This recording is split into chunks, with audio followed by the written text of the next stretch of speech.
నిమిషాల్లో మారిపోయే ఆవభావాలు, ఎక్కడికక్కడ కట్టిపడేసే మాటల మాయాజాలం.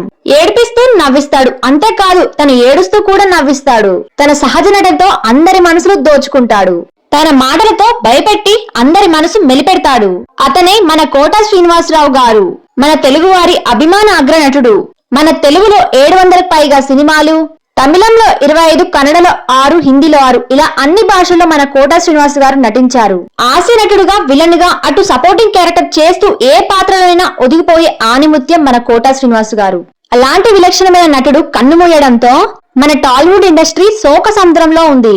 తన కళ్ళల్లో కఠినత్వం, మాటల్లో హాస్యం, ఇలా నవరసాలతో ప్రేక్షకులను ఎంటర్టైన్ చేసే మహానుభావుడు ఎలా మరణించాడు, అతని సినీ రంగ ప్రవేశం ఎలా జరిగింది, కోట శ్రీనివాస్ గారి కుటుంబం ఏంటి, అతని కొడుకు ఎలా మరణించాడు, కోట గారికి పేరు తెచ్చిన సినిమాలేంటి, ఎన్ని అవార్డులు అందుకున్నాడు, ఇలా అన్ని ప్రశ్నలకు సమాధానం చెబుతూ కోట శ్రీనివాస్ గారి నిజ జీవిత కంప్లీట్ ఇన్ఫర్మేషన్ వీడియో.